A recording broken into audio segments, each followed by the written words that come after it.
உலகெங்கிலும் இருக்கும் மாயம் பக்தி நேயர்கள் அனைவருக்கும் வணக்கம். நான் உங்கள் ராம்ஜி. முக்கியமான விஷயமாக 2 பயிற்சி நம்ம எப்பயுமே சொல்லுவோம். ஒன்று குரு பயிற்சி, ஒன்று சனி பயிற்சி. அவ்வகையில் இந்த குரு பயிற்சி அடுத்த வருஷம் மே மாதம் வருகிறது, அதை விட்டுருங்க.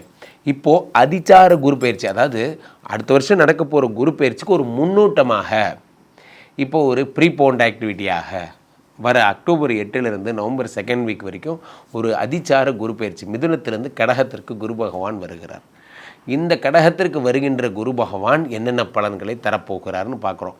இதில் ஒரு ஸ்பெஷல் என்னென்னா, கடகத்தில் தான் குரு பகவான் உச்சம். இந்த 12 ராசிகளில் கடகத்தில் தான் உச்சம். உச்சம் பெற்ற இந்த குரு பகவான் என்னென்ன நற்பலன்களை தரப்போகிறார். ஸோ அவருக்கு 5, 7, 9 3 பார்வை இருக்கிறது. எந்தெந்த ராசிக்காரர்களெல்லாம் வீடு வாங்க போகிறீங்க, எந்தெந்த ராசிக்காரர்கள்லாம் கார் வாங்க போகிறீங்க, எந்தெந்த ராசிக்காரர்களுக்கெல்லாம் வெளிநாட்டு யோகங்கள் கிடைக்க போகுது அப்படிங்கிறத நம்ம ராசி ரீதியாக சிம்மராசிக்காரர்களுக்கெல்லாம் இந்த குரு அதிச்சார பயிற்சி என்ன பலன்களை தரப்போகிறது. சிம்மராசிக்காரர்களை பொறுத்த வரைக்குமே 5 குடைய குரு பகவான், 8 குடைய குரு பகவான் 12ஆம் இடத்திற்கு வருகிறார். அரடா அற்புதம். சிம்மராசிக்காரர்களை பொறுத்த வரைக்குமே இந்த விபரீத ராஜயோகம் என்பது இந்த டைமில் தான் உண்டாகும். 8 12ஆம் இடத்தில் மறையும் பொழுது விபரீத ராஜயோகம் உண்டாகிறது. விபரீத ராஜயோகம். அப்போ சிம்மராசிக்காரர்களுக்கு இந்த விபரீத ராஜயோகம் உண்டானால் என்ன ஆகும்? அப்போ என்ன ஆகும்னா, உங்களுக்கு இந்த குரு பகவானுடைய பொன்னான பார்வையாலே 12ஆம் இடம் என்பது இல்வாழ்க்கை, மகிழ்ச்சி, மன நிம்மதி, அனுகூலம், வெளிநாட்டு பயணம், அது மாதிரி சுற்றுலா போன்ற விஷயங்கள், குடும்பத்தோட ஃபேமிலியாக உட்காந்து ஹாப்பியாக இருக்கிறது போன்ற விஷயம், சுப விரயங்கள், முக்கியமாக சுப விரயங்கள். சிம்மராசிக்காரர்களுக்கு சுப விரயங்கள் ஏற்படக்கூடிய அற்புதமான நாளாக இந்த மாதமாக இந்த நாட்கள் அமையும். சுபவிரயம், அக்காவுக்கு கல்யாணம் பண்ணிட்டோம் சார், தங்கச்சிக்கு வளகாப்பு அதையும் பண்ணிட்டேன் சார், எல்லாத்தையும் நான் தான் சார் செஞ்சேன். அது என்னமோ தெரியாது, திடீர்னு நமக்கு ஒரு வெறி வந்துடும். திடீர்னு கண்டினியூஸாக ஓவர் டைமாக பார்த்து எப்படியாவது பணத்தை சேர்த்து ஒரு குருவி மாதிரி ஒரு 3 லட்சம் 4 லட்சம் சேர்த்து நம்ம என்ன நினைக்கிறோன்னு நினச்சோமோ அது சந்தோஷமாக செஞ்சுருவோம். உழைப்பவர்களுக்கு மட்டும்தான் அதனுடைய திமிர் என்னங்கிறது தெரியும். கஷ்டப்பட்டு ஒரு பொருளை சேர்த்து, காசை சேர்த்து, அந்த காசை கொண்டு போய் ஒருத்தருக்கு வாங்கி கொடுத்து அவங்களுக்கு போட்டு அழகு பார்த்து நம்ம சிரிக்கிற அந்த கர்வம் இருக்குது பார்த்தீங்களா, அதுதான் ஆண்மை. அந்த மஸ்குலாரிட்டி அது உங்களுக்கு இயல்பாகவே உண்டு. அது ஒரு பெரிய கெத்து. என்ன ஆசைப்பட்டா சார், என் பொண்ணு தான் சார் ஆசைப்பட்டா சார், ஒரு கார் வேணும்னு கேட்டால் கஷ்டப்பட்டேன், ஒரு மாதம் ஓவர் டைம் பார்த்தேன், ஒரு 3 லட்சம் வந்துச்சு, செகண்ட்ஸில் ஒரு கார் வாங்கி கொடுத்துட்டேன் சார், இப்போ சந்தோஷமாக சிரிச்சுட்டு ஓடிட்டலையா சார். அந்த மாதிரி வாழ்க்கையிலே சின்ன சந்தோஷங்கள், இதெல்லாம் தான் சந்தோஷம். எங்கள் அப்பா வாங்கி கொடுத்த காரு, அதில் அது பேர் ஸ்டிக்கரில் போட்டு வச்சுக்கோ, அந்த மாதிரிலாம் ஒரு சின்ன விஷயம். அதெல்லாம் இந்த சின்ன டார்கெட்டில் குடும்பத்தில் மகிழ்ச்சி. உங்கள் ஒய்ஃப் ரொம்ப நாளாக கேட்குறாங்க, ஒரு சாமி பூஜை ரூம் செட்டு கேட்குறாங்க, வாங்கி கொடுத்துருவீங்க. அது மாதிரிலாம் 12ஆம் இடத்தில் இருக்கின்ற குரு பகவான் 5ஆம் பார்வையாக 4ஆம் இடத்தை பார்க்கிறார். வீடு, மாடு, மனை, உயர்கல்வி, உயர் பதவி, ப்ரமோஷன் போன்றவற்றை குரு பகவான் பார்த்துட்டார். அடுத்த லெவல் ப்ரமோஷன் போக போகிறீங்க. நம்ம கம்பெனியில் சார், நான் கம்பெனியில் கஷ்டப்பட்டு ஒர்க் பண்ணுறேன் சார், ப்ரெசன்டேஷன்லாம் போட்டுருவேன் சார், எங்கேருந்தும் வருவான் சார், பிரிண்ட் கொடுத்து எடுத்துகிட்டு போய் அவர்கிட்ட போய் சார் ரிப்போர்ட் பண்ணிட்டு போயிடுவான் சார். ப்ரிப்பேர் பண்ணுறதுலாம் நான் சார், பிரிண்ட் கொடுக்குறது எடுத்துகிட்டு போய் பண்ணுறேன் சார். இதெல்லாம் எல்லா கம்பெனிலையும் இப்படி ஒரு கேரக்டர் இருப்பான். எல்லா கம்பெனி, நீங்கள் அமெரிக்காவில் 34வது மாடியில் இருக்கிற கம்பெனிக்கு போனாலும் அங்கே ஒருத்தன் போட்டு கொடுக்குறவன் கண்டிப்பாக இருப்பான். நம்மளை எப்படியாவது ப்ரமோஷன் மட்டும் வளரவே விட மாட்டாங்க. ஸோ அப்போ குரு பகவான் 4ஆம் இடத்தை பார்க்கும் பொழுது தடைகள் எல்லாம் விலகி, யாரெல்லாம் நமக்கு இந்த மாதிரி பிரச்சனை பண்ணாங்களோ அவர்களாகவே வேறு நாட்டுக்கோ எங்கேயோ போய் ஒழிஞ்சு போகிறான். அவ்வளோதான், நமக்கு ஆஃபீஸில் நிம்மதியாக இருக்கும். அது போன்ற விஷயங்கள்லாம் இருக்கும். 4ஆம் இடம் என்பது சுகஸ்தானத்தை குரு பகவான் பார்க்கிறார். உயர் பதவியை கிடைக்கும். சில பேர் பார்த்தீங்கன்னா, ஆக்ஸ்போர்டு பல்கலைக்கழகத்தில் தான் படிப்பேன், கேம்பிரிட்ஜில் தான் படிப்பேன்னு அடம் பிடிப்பான். நமக்கு அவனை பார்க்கும்போது ஆச்சரியமாக இருக்கும்.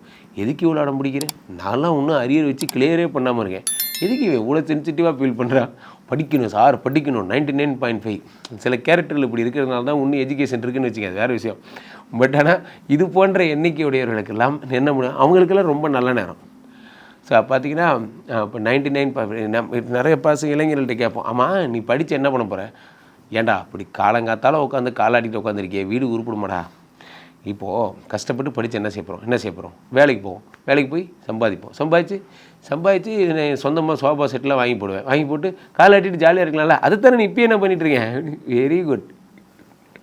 நம்ம ஆட்கள் இருக்காங்க பாருங்கள், இந்த படிக்கிற விஷயம் ஏதாவது சொன்னால், சார் அதெல்லாம் விடுங்க சார், பணம் வரும், எப்போ சார் வரும்?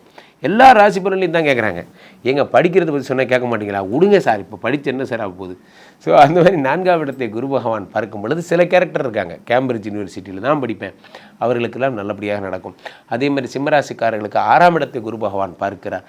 கடன் ஒழிய போகிறது. உலகத்திலே நண்பர்களே, இந்த கடன் ஒரு விஷயம் இருக்கும்போது எவ்வளோ பெரிய பிரச்சனைகள் ஏற்படுகிறது. நம்ம கடங்காரன் ஃபோன் பண்ணுற ஸ்டைலை பாருங்கள். ஒவ்வொருத்தரும் நான் வணக்கண்ணே சொல்லுண்ணே, எப்படி இருக்கீங்க, அண்ணி நல்லா இருக்காங்களா அப்படிங்கிறது. அதெல்லாம் இருக்கட்டும். அந்த 1 லட்ச ரூபா எப்போ கொடுப்பேன்? ஆனால் அதானே. அப்புறம் தங்கச்சி நேற்று பார்த்தேன், எது மாதிரி வந்தாங்க அப்படின்னு. டேய், 1 லட்ச ரூபா கொடுப்பியா கொடுக்க முடியா? வரண்ணே, இப்போ நீ எங்கே இருக்க? மாரியம்மன் இந்தியன் பேங்க்கில் இருக்கண்ணே, நாளைக்கு காலையில் பணம் வந்துடுனே. ஒவ்வொருத்தர் சொல்கிற கதையை பாருங்களேன். அதெல்லாம் பார்க்கும்போது அதான் மிடில் கிளாஸுடைய அழகுகள். நான் எளிய மக்களோடு பிரயாணிப்பவன், அதனால் இதெல்லாம் சொல்கிறேன்.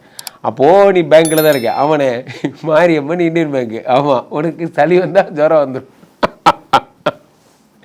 6ஆம் இடத்தை குரு பகவான் பார்க்கும் பொழுது இது போன்ற அப்பா 1 லட்சம் கையில் கிடச்சிரும். ஏய் ஹலோ மிஸ்டர் கடங்கார், எங்கடா போன நீ? வந்து இந்த பொறுப்புள்ள உனக்கு அறிவில் 1 லட்ச ரூபா ரெடியாக எவ்வளோ நேரம் ஆகுது? வந்து வாங்கிட்டு போடா போன்ற விஷயங்கள் கொடுத்து டேக் இட் அப்படின்னு கொடுத்துட்டு அப்படியே ஒரு கெத்து ஃபீலு. சிங்கம் ஒன்று பூரப்பட்டது. அன்றைக்கி ஒரு 2 நாளைக்கு ஜாலியாக இருப்போம் சார். திரும்பவும் போய் கடன் வாங்குவோம், அது வேறு விஷயம்.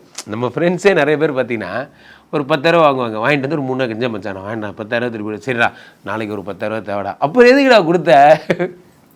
அப்போ கொடுத்துட்டு வாங்குறவன் இருக்கான். அந்த மாதிரியான விஷயங்கள்லாம் வந்து குரு பகவான் 6ஆம் இடத்தை பார்க்கும் பொழுது கடன் தீருகிறது நண்பர். நான் சொல்லும்போது உங்களுக்கு விளையாட்டாக இருக்கும், பட் ஆனால் கடன் உண்மையிலே தீரப்போகுது. சின்னதாக கொடுத்து கடன் அடைச்சிருவீங்க.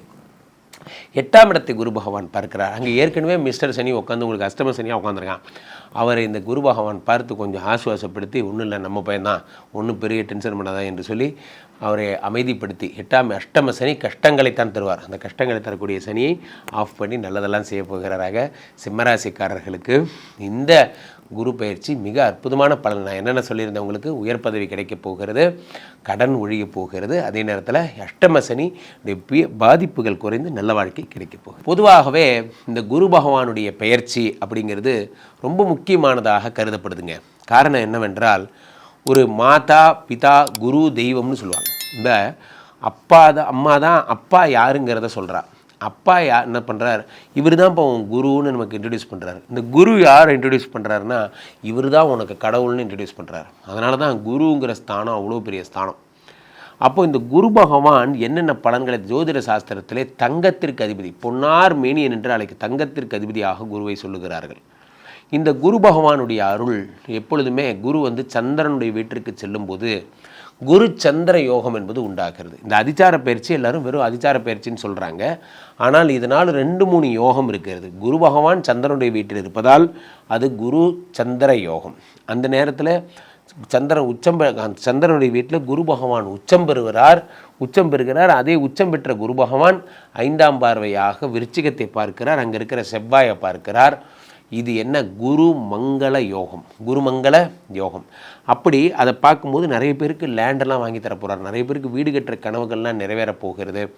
அதே நேரத்தில் குரு பகவான் சொல்லாத தகவல் இதெல்லாம். குரு பகவான் 9ஆம் பார்வையாக மீனத்தை பார்த்து விடுகிறார். மீனத்தில் இருக்கக்கூடிய வக்கர சனியை பார்க்கிறார். எனது வக்கர சனியை பார்க்கும் பொழுது குரு பகவான் என்ன தருகிறார்? அந்த வக்கர சனி நல்ல யோக சனியாக மாறிவிடுகிறார். இந்த யோக சனியாக மாறிவிட்ட இந்த வக்கர சனியால் என்ன ஏற்படுகிறது? அந்த சனி பகவான் உங்களுக்கு பரிபூரண பலன்களை அள்ளித்தரப்போகிறார். இது வரைக்கும் ப்ராப்ளமாக இருந்தது, அது எப்போ டிசம்பர் மாதம் தான் வக்கர நிவர்த்தி அடையும். ஆக இந்த அதிச்சார குரு பயிற்சி குரு சந்திர யோகத்தை அழைத்து வருகிறது, கூடவே குருமங்கள யோகத்தை அழைத்து விடுகிறது. அதே மாதிரி குரு சனியை பார்த்து வக்கர சனி நிவர்த்தி ஆகிறது. இந்த 3 பெரும் பலன்களை கொண்டு செயல்படுகிறது. நிறைய பேருக்கு கல்லீரல் சம்மந்தப்பட்ட பிரச்சனைகள் சரியாக போகுது. நிறைய பேருக்கு கல்யாணம் ஆக போகுது. முக்கியமாக இந்த குரு பகவானுடைய அனுகிரகத்தாலே தொழிலும் பிஸ்னஸும் பணமும் டெவலப் ஆக போகிறது. குரு வந்து அதனால தான் இது நோட்டபுள் பாயிண்ட் ஆக போகிறோம். பக்கத்தில் இருக்கிற குரு பகவான் டெம்பிளுக்கு போங்க. ஆலங்குடி, கும்பகோணத்தில் பக்கத்தில் இருக்கவங்க ஆலங்குடிக்கு போங்க. அல்லது சென்னையில் இருக்கிறவங்க ஸ்ரீ திருவலியதாயம்னு பேர். திருவலியதாயம்ங்கிறது இங்கே பாடியில் இருக்குது. பாடியில் இருக்கக்கூடிய சிவபெருமானுடைய டெம்பிளுக்கு போங்க. அங்கே இருக்கக்கூடிய தட்சிணாமூர்த்தியை வழிபடுங்க. அங்கே இருக்கிற தட்சிணாமூர்த்திக்கு கொண்ட கடலை மாலை போட்டு தட்சிணாமூர்த்தியை வழிபட்டு குரு பிரம்மா குரு விஷ்ணு குரு தேவோ மகேஸ்வரஹா குரு சாட்சாத் பரபிரம்மா தஸ்மை ஸ்ரீ குருவே நமஹ என்று வழிபடுங்கள். திட்டையில் இருக்கக்கூடிய குரு பகவானை வழிபடுங்கள். அதே மாதிரி உங்கள் வீட்டு பக்கத்தில் பசுமாடு வந்ததுன்னா அதுக்கு மஞ்சள் கலர் வாழைப்பழம் கொடுத்து அந்த பசுமாட்டுக்கு தினசரி ஃபுட்டு கொடுங்க. அது குரு பகவானுக்கு கொண்டக்கடலை மாலைன்னு பேர். அந்த கொண்டக்கடலையில் சுண்டல் பண்ணி சாதுக்கள்லாம் இருக்காங்க பாருங்கள், பெரியவர்கள், ஏதாவது திருவண்ணாமலையில் பௌர்ணமி கிரிவலம் வருவாங்க, அவர்களுக்கெல்லாம் நீங்கள் சாதுக்களுக்கெல்லாம் சுண்டல் மாதிரி கொடுங்க. மிக அற்புதமான பலன்கள் எல்லாம் உங்களுக்கு ஏற்படும். கீழே போயிட்டு இருக்க இந்த 2 நபரை கூப்பிடுங்க. உங்களுடைய சொந்த ஜாதகத்தை பார்த்து கொள்ளுங்கள். உலக புகழ் வாய்ந்த நமது விஸ்வரூப விஷ்ணுமாயா எழுந்தருள் இருக்கின்ற புனிதமான இந்த ஸ்ரீமடத்திற்கு தினசரி வாருங்கள். ஸ்ரீமடத்தில் வந்து பூஜை பண்ணிக்கோங்க, ஹோமம் பண்ணிக்கோங்க. எப்பேற்பட்ட பிரச்சனையாக இருந்தாலும் நான் சரி பண்ணித்தரேன். உடனே கூப்பிடுங்க. உங்களிடம் சொந்த ஜாதகத்தை பார்த்து கொள்ளுங்கள். உங்கள் அழைப்பிற்காக காத்து கொண்டிருக்கிறேன். நன்றி.